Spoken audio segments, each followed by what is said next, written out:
ਕਾਸ਼ਤ ਦਾ ਨਾਲ ਇਹਦਾ ਕੋਈ ਤਲਕ ਨਹੀਂ। ਇਹਦਾ ਤਲਕ ਹੈਗਾ ਵਾ ਅੱਗੋਂ ਵਲੀਮਾ, ਸ਼ਾਦੀ, ਫੰਕਸ਼ਨ। ਠੀਕ ਹੋ ਗਿਆ। ਜਿੰਨਾ ਸਾਡੇ ਮੁਲਕ 'ਚ ਖੁਸ਼ਹਾਲੀ ਹੋਏਗੀ, ਅਮਨ ਹੋਏਗਾ, ਸਾਡਾ ਮੁਲਕ ਖੁਸ਼ਹਾਲ ਹੋਗਾ, ਓਨਾ ਹੀ ਸਾਡਾ ਜਿਹੜਾ ਨਾ ਫੁੱਲ ਜ਼ਿਆਦਾ ਵਿਕੇਗਾ। ਸਹੀ ਹੈ। ਇਹ ਜਿੰਨਾ ਵੀ ਲੱਗ ਜਾਵੇ ਇਹਦਾ ਕੋਈ ਮਸਲਾ, ਸਿਰਫ ਸਾਡੇ ਮੁਲਕ 'ਚ ਅਮਨ ਚਾਹੀਦਾ, ਖੂਬਸੂਰਤੀ ਦਾ ਇਹ ਇਜ਼ਹਾਰ ਹੈ। ਇਹਦੇ ਵਿੱਚ ਇਹ ਕੋਈ ਜਿੰਨੀ ਸ਼ਾਦੀ ਜ਼ਿਆਦਾ ਹੋਏਗੀ, ਖੁਸ਼ੀ ਹੋਏਗੀ, ਮਿਲਾਦ ਪਾਕ ਹੁੰਦੇ ਨੇ ਮਹੀਨੇ, ਮਿਲਾਦ ਪਾਕ ਦਾ ਮਹੀਨੇ 'ਚ ਇਹਦਾ ਬੜਾ ਅੱਛਾ ਰੇਟ ਹੁੰਦਾ ਹੈ। ਸਜਾਵਟ ਦਾ ਮਕਸਦ ਇਹਦਾ, ਤੇ ਸਜਾਵਟ ਉਦੋਂ ਹੀ ਹੋਏਗੀ ਜਦੋਂ ਖੁਸ਼ੀ ਹੋਏਗੀ।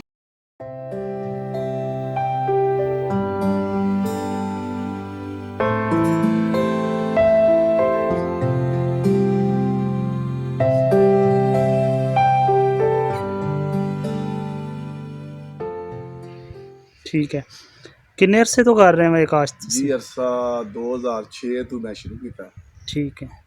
ये ला लो साहब भी 14 साल हो गए। अच्छा, किन्ना रकबा पहली दफ़ा काश्त किया? ये पहले साल जी मैं शुरू किया सी 4 कनाल। 4 कनाल तो इस साल किन्नी काश्त है तुहाडी? इस साल अपनी काश्त है 10.5 एकड़। 10.5 एकड़। हाँ जी। ठीक हो गया। ये फसल साल च किन्नी दफ़ा काश्त हुंदी है पंजाब च? एक दफ़ा जी। ठीक है। किहड़े महीने काश्त हुंदी है? तकरीबन 8वें महीने तो लैके कोई 9वें कोई 10वें 11वें 12वें, यानी 10 जनवरी तक असीं उन्हां अपने इस इलाके काश्त कर सकते। ठीक है। किन्ने अरसे बाद तैयार हो जाती है? तकरीबन 4 महीने। 4 महीने। 4 महीने 120 दिन च इन्हां दा बीज सीड जिहड़ा ना पट्टिया जाए। ठीक हो गया। इनका बीज वगैरह मिलता कित्थों? बल्ब जिहड़े हुंदे जी बल्ब हालैंड तो मिलता है। अच्छा। जिहड़ा इंपोर्टेड है। पाकिस्तान दे विच कित्थों मिलदा? पाकिस्तान दे विच इत्थों ही जदों हालैंड तो आया भी लोकल होगा, फिर इत्थों अपने कोल ही मिल जाता दोस्तां ज़मींदारां कोल। ठीक है। हाँ जी। मतलब अगर किसी शख्स ने लेना हो तो तुहाडे नाल राबता कर सकदा है? राबता करे, इंशाअल्लाह उन्हें बीज मिलेगा। ठीक हो गया। और अच्छे तरीके नाल असीं उन्हें जिन्नी कि साडी समझ है असीं उन्हें गाइड भी करदे हो नाल? भी करदे नाल उन्हें बजावांगे, देखभाल भी उहदी करवावांगे जाके असीं। ठीक। हाँ जी। अग्गे फी एकड़ का काश्त ते कितना खर्चा आ जाता है बिजाई दे टाइम? एकड़ दा जी इहदा कम से कम 2.5 लाख तो लैके 3.5 लाख रुपए पर एकड़ खर्चा है। अच्छा, ये सिर्फ बीज का खर्चा दस रहे हो? नहीं, ये टोटल खर्चा दस। टोटल खर्चा दस। टोटल खर्चा ਉਹਦੇ ਵਿੱਚ ਇੱਕ ਸੀਡ ਹੈਗਾ ਵਾ, ਉਹ 5-6 ਗੋਲੀ ਬੋਲਦੇ ਅਸੀਂ। ਅੱਛਾ। ਛੋਟਾ ਸਾਈਜ਼ ਜੀ। ਇੱਕ 6-8 ਹੈਗਾ ਵਾ। ਹਾਂਜੀ। ਉਹਦਾ ਥੋੜਾ ਜਿਹਾ ਜਿਸ ਤਰ੍ਹਾਂ ਸੀਡ ਵੱਡਾ ਲਾਵਾਂਗੇ ਉਸ ਤਰ੍ਹਾਂ 50,000 ਰੁਪਏ ਦਾ ਇਜ਼ਾਫਾ ਹੁੰਦਾ ਜਾਏਗਾ ਖਰਚੇ।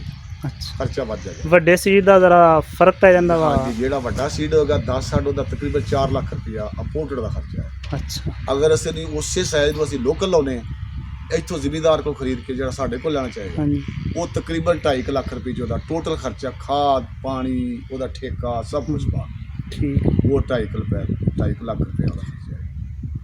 ਠੀਕ ਹੈ। ਇੱਕ ਏਕੜ 'ਚ ਕਿੰਨੇ ਪੌਦੇ ਕਾਸ਼ਤ ਹੁੰਦੇ ਨੇ? ਇੱਕ ਏਕੜ 'ਚ ਜਿਹੜਾ 6-8 ਗੋਲੀ ਹੈਗੀ ਆ ਛੋਟੇ ਸਾਈਜ਼ 'ਚ, ਉਹ ਤਕਰੀਬਨ ਲੱਗੇਗੀ 80,000। ਅੱਛਾ। ਜਿਹੜਾ ਉਸ ਤੋਂ ਉੱਤੇ ਆਦਾ 6-8 ਸਾਈਜ਼ ਆ ਜਾਂਦਾ ਹੈ, ਉਹ ਤਕਰੀਬਨ ਜਿਹੜਾ ਨਾ 65 ਤੋਂ 70,000। ਜਿਹੜਾ ਉਸ ਤੋਂ ਬੜਾ ਸਾਈਜ਼ ਹੈਗਾ ਵਾ 8-10 ਬੋਲਦੇ ਆ, ਉਹ 55 ਤੋਂ 60,000 ਬਲਬ ਪਰ ਏਕੜ। ਜਿਹੜਾ ਸਾਡਾ ਲੋਕਲ ਸੀਡ ਹੈਗਾ ਵਾ ਬੜਾ ਸਾਈਜ਼, ਇਹਨੂੰ ਅਸੀਂ ਬੋਲਦੇ ਆ 10-12, 12-14, 16, ਇਹ ਤਕਰੀਬਨ 50,000 ਜਿਹੜਾ ਨਾ ਪਰ ਏਕੜ। ਸਹੀ ਹੋ ਗਿਆ। ਠੀਕ ਹੈ। ਇਸ ਤੋਂ ਇਲਾਵਾ ਸਪਰੇਅ ਵਗੈਰਾ ਵੀ ਕਰਦੇ ਆ ਇਹਨੂੰ? ਕੋਈ ਸਪਰੇਅ ਇਹਨੂੰ ਆਮ ਸੁੰਡੀ ਦੇ 1-2 ਸਪਰੇਅ। ਅੱਛਾ। ਖਾਦ ਮੱਖੀ ਦਾ ਖਾਦ ਵਗੈਰਾ ਜਿਹੜਾ ਤਕਰੀਬਨ ਜਿਹੜਾ ਜਿੰਨੀ ਆਲੂ ਨੂੰ ਆਮ ਜ਼ਿਮੀਂਦਾਰ ਅੱਛਾ ਜ਼ਿਮੀਂਦਾਰ ਪਾਉਂਦਾ ਹੈ, ਉਸ ਤਰੀਕੇ ਨਾਲ ਤਕਰੀਬਨ 2 ਬੋਰੀ ਲਾ ਲਓ, 3 ਬੋਰੀ ਦੀ DAP ਆ, 1 ਬੋਰੀ ਪੋਟਾਸ਼, ਉਸ ਤੋਂ ਬਾਅਦ ਉੱਤੇ ਇਹਨੂੰ ਨਾਈਟ੍ਰੋਫਾਸ 4 ਬੋਰੀ ਪਾੜ ਏਕੜ। ਫਿਰ ਉਸ ਤੋਂ ਬਾਅਦ ਜਦੋਂ ਇਹ ਗੋਭ 'ਚ ਆ ਜਾਏਗਾ, ਸਿੱਟਾ ਕੱਢਣਾ ਸ਼ੁਰੂ ਕਰਦਾ ਹੈ, ਹਾਂਜੀ, ਉਦੋਂ 1 ਤੋਂ 2 ਬੋਰੀ ਯੂਰੀਆ। ਠੀਕ ਹੈ। ਇਸ ਸਾਲ ਇਹਦਾ ਰੇਟ ਕੀ ਚੱਲ ਰਿਹਾ ਹੈ? ਇਸ ਸਾਲ ਜੀ ਇਹਦਾ ਜਿਹੜਾ 12ਵੇਂ ਮਹੀਨੇ 'ਚ ਸ਼ੁਰੂ ਤੋਂ ਰੇਟ ਚੱਲਿਆ ਸੀ, ਉਸ ਹੀ ਇਹਦਾ ਤਕਰੀਬਨ 20 ਰੁਪਏ ਤੋਂ ਲੈ ਕੇ ਤੇ 45 ਰੁਪਏ ਤੱਕ। ਅੱਛਾ। ਹਾਂਜੀ। ਫੀਸ ਟੈਕ ਯਾਨੀ ਕਿ ਨਾ ਫੀਸ ਟੈਕ ਜਿਹੜਾ ਸੀ 45 ਰੁਪਏ ਤੱਕ ਅਸੀਂ ਖੁਦ ਸੇਲ ਕੀਤੀ ਆ, ਤਕਰੀਬਨ ਜਿਹੜਾ ਨਾ 12ਵੇਂ ਦੀ 20 ਤਰੀਕ ਤੋਂ ਲੈ ਕੇ 1 ਜਨਵਰੀ ਤੱਕ। ਉਸ ਤੋਂ ਬਾਅਦ ਫਿਰ ਰੇਟ ਇਹਦਾ ਥੱਲੇ ਆਉਣਾ ਸ਼ੁਰੂ ਹੋ ਗਿਆ। ਅੱਛਾ। ਉਦੋਂ ਫਿਰ ਜਿੱਦਾਂ ਕਾਸ਼ ਜ਼ਿਆਦਾ ਹੁੰਦੀ ਜਾਂਦੀ ਹੈ, ਮਤਲਬ ਕਾਸ਼ ਦਾ ਨਾਲ ਇਹਦਾ ਕੋਈ ਤਲਕ ਨਹੀਂ। ਇਹਦਾ ਤਲਕ ਹੈਗਾ ਵਾ ਅੱਗੋਂ ਵਲੀਮਾ, ਸ਼ਾਦੀ, ਫੰਕਸ਼ਨ। ਠੀਕ ਹੋ ਗਿਆ। ਜਿੰਨਾ ਸਾਡੇ ਮੁਲਕ 'ਚ ਖੁਸ਼ਹਾਲੀ ਹੋਏਗੀ, ਅਮਨ ਹੋਏਗਾ, ਸਾਡਾ ਮੁਲਕ ਖੁਸ਼ਹਾਲ ਹੋਗਾ, ਓਨਾ ਹੀ ਸਾਡਾ ਜਿਹੜਾ ਨਾ ਫੁੱਲ ਜ਼ਿਆਦਾ ਵਿਕੇਗਾ। ਸਹੀ ਹੈ। ਇਹ ਜਿੰਨਾ ਵੀ ਲੱਗ ਜਾਵੇ ਇਹਦਾ ਕੋਈ ਮਸਲਾ ਨਹੀਂ, ਸਿਰਫ ਸਾਡੇ ਮੁਲਕ 'ਚ ਅਮਨ ਚਾਹੀਦਾ, ਖੂਬਸੂਰਤੀ ਦਾ ਇਹ ਇਜ਼ਹਾਰ ਹੈ। ਇਹਦੇ ਵਿੱਚ ਇਹ ਕੋਈ ਜਿੰਨੀ ਸ਼ਾਦੀ ਜ਼ਿਆਦਾ ਹੋਏਗੀ, ਖੁਸ਼ੀ ਹੋਏਗੀ, ਮਿਲਾਦ ਪਾਕ ਹੁੰਦੇ ਨੇ ਮਹੀਨੇ, ਮਿਲਾਦ ਪਾਕ ਦਾ ਮਹੀਨੇ 'ਚ ਤਾਂ ਬੜਾ ਅੱਛਾ ਰੇਟ ਹੁੰਦਾ ਹੈ। ਸਜਾਵਟ ਦਾ ਮਕਸਦ ਇਹਦਾ, ਤੇ ਸਜਾਵਟ ਉਦੋਂ ਹੀ ਹੋਏਗੀ ਜਦੋਂ ਖੁਸ਼ੀ ਹੋਏਗੀ। ਨਾਮ ਇਸ ਦਾ ਗਲੈਡ ਹੀ ਹੈ, ਇਹਨੂੰ ਗਲੈਡ ਕਹਿੰਦੇ ਜੀ, ਨੇ। ਇਹਨਾਂ ਦਾ ਨਾਮ ਗਲੈਡ ਹੀ ਹੈ। ਠੀਕ ਹੋ ਗਿਆ। ਅੱਛਾ, 3.5 ਜਾਂ 4 ਲੱਖ ਜਾਂ 2.5 ਲੱਖ ਰੁਪਏ ਖਰਚਾ ਕਰਨ ਤੋਂ ਬਾਅਦ ਤੁਹਾਡੇ ਖਿਆਲ 'ਚ ਇਹਦੀ ਕਿੰਨੇ ਚੋਂ ਆਮਦਨ ਹੋ ਸਕਦੀ ਹੈ? ਇਹਦੇ ਜੋ ਮਾਰਕੀਟ ਦੇ ਹਿਸਾਬ ਨਾਲ ਜਿਸ ਤਰ੍ਹਾਂ ਆਪਣਾ ਜਿਹੜੀ ਪੋਜੀਸ਼ਨ ਹੁਣ ਇਸ ਟਾਈਮ ਚੱਲ ਰਹੀ ਹੈ, ਹਾਂਜੀ, ਫਿਰ ਵੀ 1.5-2 ਲੱਖ ਰੁਪਏ ਜਿਹੜਾ ਉਹਨਾਂ ਦੀ ਆਮਦਨ ਹੈ। ਅੱਛਾ, ਇਸ ਟਾਈਮ ਤੇ ਰੇਟ ਜ਼ਰਾ ਕਾਫੀ ਨੀਚੇ ਹੋਏ ਹੋਏ ਨੇ। ਨੀਚੇ ਹੈਗਾ। ਜਿਹੜਾ ਆ ਸੀਡ ਪਿਆ ਹੈ ਨਾ, ਅੱਜ ਸਾਡਾ ਆਇਆ ਸੀ 4 ਰੁਪਏ 'ਚ। ਅੱਛਾ ਜੀ, 4 ਰੁਪਏ 'ਚ ਆਇਆ ਸੀ, ਇਹ ਸਾਡਾ 5, 5.5, 6, 7 ਰੁਪਏ ਤੱਕ ਇਹ ਸੇਲ ਹੋ ਰਿਹਾ। ਠੀਕ। ਇਹਦੇ ਅਗਲੇ ਦਿਨਾਂ 'ਚ ਇਹਦਾ ਰੇਟ 10-12 ਰੁਪਏ ਵੀ ਹੋ ਸਕਦਾ। ਠੀਕ ਹੈ, ਇਹ ਇੰਪੋਰਟਡ ਹੈ? ਇਹ ਇੰਪੋਰਟਡ ਹੈਗਾ। ਠੀਕ ਹੈ।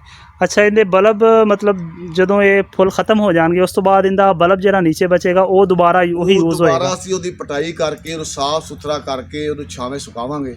ਠੀਕ ਹੈ। ਤਕਰੀਬਨ ਕੋਈ 15-20 ਦਿਨ ਜਾਂ ਮਹੀਨਾ। ਅੱਛਾ, ਯਾਨੀ ਬਲਬ ਦਾ ਖਰਚਾ ਇੱਕ ਦਫਾ ਹੀ ਕਰਨਾ ਵਾ? ਇੱਕ ਦਫਾ ਹੀ, ਉਸ ਤੋਂ ਬਾਅਦ ਨਹੀਂ ਖਰਚਾ ਹੈਗਾ। ਤੁਹਾਡਾ ਆਪਣਾ ਬੀਜ ਹੋਏਗਾ? ਉਹ ਸਾਡਾ ਆਪਣਾ ਪਹਿਲੇ ਸਾਲ ਦਾ ਖਰਚਾ ਹੈਗਾ ਇਹਦਾ। ਠੀਕ ਹੈ। ਜਿਹੜਾ ਅਸੀਂ ਸੀਡ ਲੈਣਾ ਹੈ, ਅਸੀਂ ਜ਼ਿਮੀਦਾਰ ਕੋਲ ਲੈ ਲਿਆ ਤਾਂ ਵੀ ਪੈਸੇ ਲੱਗਣੇ, ਅਸੀਂ ਇੰਪੋਰਟਡ ਲੈ ਲਿਆ ਤਾਂ ਵੀ ਪੈਸੇ ਲੱਗਣੇ। ਯਾਨੀ ਇੱਕ ਸਾਲ ਅਗਰ ਬੀਜ ਉਹ ਲੈ ਕੇ ਮੁੱਲ ਲੈ ਕੇ, ਹਾਂਜੀ, ਤੇ ਉਹ ਕਰਦਾ ਤਾਂ ਉਹਨੂੰ ਫਿਰ ਵੀ 1.5 ਲੱਖ ਬਚ ਸਕਦਾ ਵਾ ਇੱਕ ਫਸਲ? ਜ਼ਿਆਦਾ ਵੀ ਬਚ ਸਕਦਾ ਵਾ ਫੀ ਏਕੜ। ਪਰ ਏਕੜ ਜਿਹੜਾ ਨਾ, ਇਹ 10 ਲੱਖ ਵੀ ਬਚ ਸਕਦਾ। ਅਗਰ ਜਦੋਂ ਬੀਜ ਆਪਣਾ ਵਾ ਤਾਂ ਫਿਰ ਹੋਰ ਜ਼ਿਆਦਾ ਫਾਇਦਾ, ਹੋਰ ਜ਼ਿਆਦਾ ਖਰਚਾ। ਫਿਰ ਇਹ ਵੀ ਸਾਡਾ 3-4 ਰੁਪਏ 'ਚ ਵੀ ਵਿਕਦਾ ਜਾਵੇ ਤਾਂ ਵੀ ਸਾਨੂੰ 2-2.5-3 ਲੱਖ ਰੁਪਏ ਆਮ ਰੂਟੀਨ 'ਚ ਵੀ ਬਚ ਸਕਦਾ। ਠੀਕ। ਜਦੋਂ ਸਾਡਾ ਇੱਕ ਸਾਲ ਔਖਾ ਹੈ ਕੰਮ, ਜਦੋਂ ਸੀਡ ਲੈਣਾ। ਹਾਂਜੀ। ਉਸ ਤੋਂ ਬਾਅਦ ਸਾਨੂੰ ਇਹ ਹੀ ਹੈ ਵੀ ਜਿਵੇਂ ਆਲੂ ਦਾ ਸਿਸਟਮ ਹੈਗਾ ਵੀ ਬੀਜ ਆਪਣਾ, ਹਾਂਜੀ, ਤੇ ਖਾਦ ਖੁਰਾਕ ਸਪਰੇਅ ਹੋ ਗਈ ਤੇ ਸਾਡਾ ਬੀਜ ਆਤੀ ਹੋ ਗਿਆ। ਠੀਕ ਹੋ। ਕਣਕ ਬੀਜਣੀ ਹੈ, ਸਾਡਾ ਬੀਜ ਆਤੀ ਹੈਗਾ। ਉਹਦੇ 'ਚ ਬਾਕੀ 1 ਸਾਲ ਦਾ ਬੀਜ ਦਾ ਖਰਚਾ ਹੈਗਾ ਸਾਡਾ। ਉਸ ਤੋਂ ਬਾਅਦ ਸਾਡਾ ਫਿਰ ਨਾ ਬੀਜ ਦਾ ਖਰਚਾ ਜਿਹੜਾ ਹੈਗਾ ਉਹ ਨਹੀਂ ਹੈਗਾ। ਤੇ ਹੋਲਸੇਲ ਮਤਲਬ ਮਾਰਕੀਟ ਇੰਨੀ ਮੰਡੀ ਪੱਤੋ ਕੀ ਹੈ ਸਭ ਤੋਂ ਬੜੀ ਮੰਡੀ? ਇਹਦੀ ਆਲ ਮੰਡੀ ਪਾਕਿਸਤਾਨ ਦੀ ਪੱਤੋ ਹੈ। ਅੱਛਾ, ਵੈਸੇ ਲਾਹੌਰ ਵੀ ਜਾਂਦਾ? ਵੈਸੇ ਲਾਹੌਰ ਵੀ ਮੰਡੀ ਹੈ। ਅੱਛਾ, ਉੱਥੇ ਵੀ ਮਾਲ ਵਿਕਦਾ, ਲੇਕਿਨ ਜ਼ਿਆਦਾ ਜਿਹੜੀ ਨਾ ਪਾਕਿਸਤਾਨ ਦੀ ਮੰਡੀ ਪੱਤੋ ਹੀ, ਜਿਹਦੇ ਵਿੱਚ ਨਾ ਮਾਲ ਜਿੰਨਾ ਵੀ ਮਾਲ ਚਲਾ ਜਾਵੇ ਸੇਲ ਹੋ ਜਾਏਗਾ। ਠੀਕ। ਇਹ ਨਹੀਂ ਵੀ ਮਾਲ ਬਚ ਸਾਰੇ ਪਾਕਿਸਤਾਨ ਚੋਂ ਵਪਾਰੀ ਆਉਂਦੇ ਨੇ? ਸਾਰੇ ਪੰਜਾਬ ਦੇ ਖਾਸ ਕਰ, ਕਿਉਂਕਿ ਜ਼ਿਆਦਾ ਇਹਦੀ ਕਾਸ਼ਤ ਪੰਜਾਬ ਵਿੱਚ ਹੈ। ਅੱਛਾ। ਸਿੰਧ 'ਚ ਕਾਸ਼ਤ ਥੋੜੀ ਹੈ।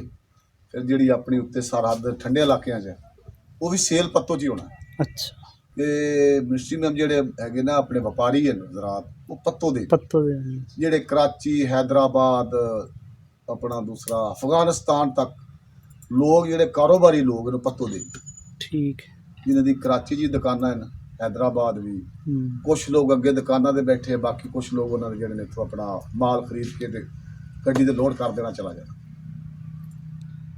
अच्छा अर्शी साहब, तुसी इस काम नूं 10 विचों किन्ने नंबर दिओगे तुसी? मतलब अगर कोई शख्स एक मकई बीजदा वा या वो गंदम बीजदा वा तो उनकी बजाय वो ये काश्त करे तो ज़्यादा फायदे च नहीं रहेगा? ज़्यादा फायदे। ठीक है। 10 ਦੇ ਵਿੱਚੋਂ ਤੁਸੀਂ ਕਿੰਨੇ ਨੰਬਰ ਦਿੰਨੇ ਇਹਨੂੰ ਇਸ ਫਸਲ ਨੂੰ? 10 ਦੇ ਵਿੱਚੋਂ ਇਹਨੂੰ 8 ਨੰਬਰ ਦਿੰਨੇ ਗ੍ਰੇਡ ਲਾਣਾ ਚਾਹੀਦਾ। ठीक है, सही हो गया माशाल्लाह। ठीक है शी साहब, बहुत शुक्रिया ਤੁਹਾਡਾ, ਮਿਹਰਬਾਨੀ। ਅੱਲਾਹ ਤੁਹਾਨੂੰ ਖੁਸ਼ ਰੱਖੇ, ਤੁਹਾਡੇ ਕਾਰੋਬਾਰ 'ਚ ਬਰਕਤ ਪਾਵੇ। ਬਹੁਤ ਸ਼ੁਕਰੀਆ ਜੀ।